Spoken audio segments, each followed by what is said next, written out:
Binaha ang ilang lugar ng Navotas City nitong weekend dahil sa pagguho ng isang pader bunsod ng high tide.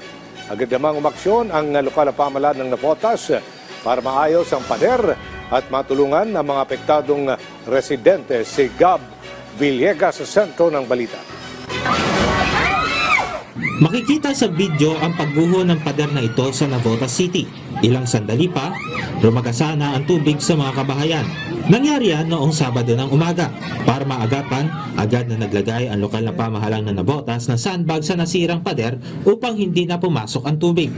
Sa isa pang video na nakunan kahapon, nagkaroon ng breach o butas sa sandbag dahilan para muling pumasok ang tubig sa kanilang mga bahay. Isa ang bahay ni Aling Minda sa mga nasira dahil sa bumigay na pader noong Sabado. Ngayon, natatakot siyang pumasok sa kanyang bahay dahil tumabingi ang lahat ng haligi nito. Wala siyang naisalba kahit isang gamit. Ang iniisip nga po namin, paano po yung mga nasalanta ng husto? Paano makakabangon? At ano po ang insurance na ibibigay nila para sa amin? Kita nyo naman, talo pa namin nasunugan. Ang isa pang residente si Ernel, agad na ginising ng kanyang pamangkin nang maobserbahan na biglang bumibigat ang pader sa likuran ng kanilang bahay.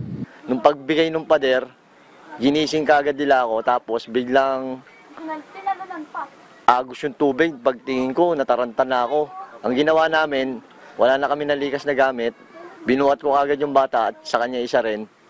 Kasi ang lakas ng agos eh. Tapos si mama, pinaalalayan ko sa likod. Yun, nakalabas kami. Nangangamba ngayon ng mga residente ng Barangay San Jose dito sa Navotas City na posible pang bumigay itong pader na nandito sa ating likuran. Ayon sa mga residenteng nakausap natin, hindi pa nila nakakausap ang may-ari ng pader na bumigay noong Sabado.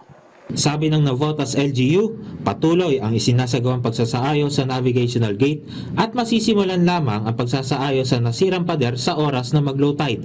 Hindi po tayo nagmo-monitor po dyan at in long term solution nga po natin dyan ay kailangan na rin pong palitan talaga yung gate. Dahil 30 years na po yan eh. So kahit ano naman pong kagamitan, medyo pag tagal na, ay mas madalis yung maintenance, mas mabilis nasisira. Patuloy rin ang pakikipag-ugnayan ng lokal na pamahalaan sa may-ari ng pader na isang pribadong shipyard company. Patuloy rin ang pagbibigay ng tulong sa mga naapektuhang residente tulad ng pagkain. Plano rin ng LGU na i-relocate ang mga residenteng nakatira sa likod ng nasabing pader. Gab Villegas para sa Pambansang TV sa Bagong Pilipinas.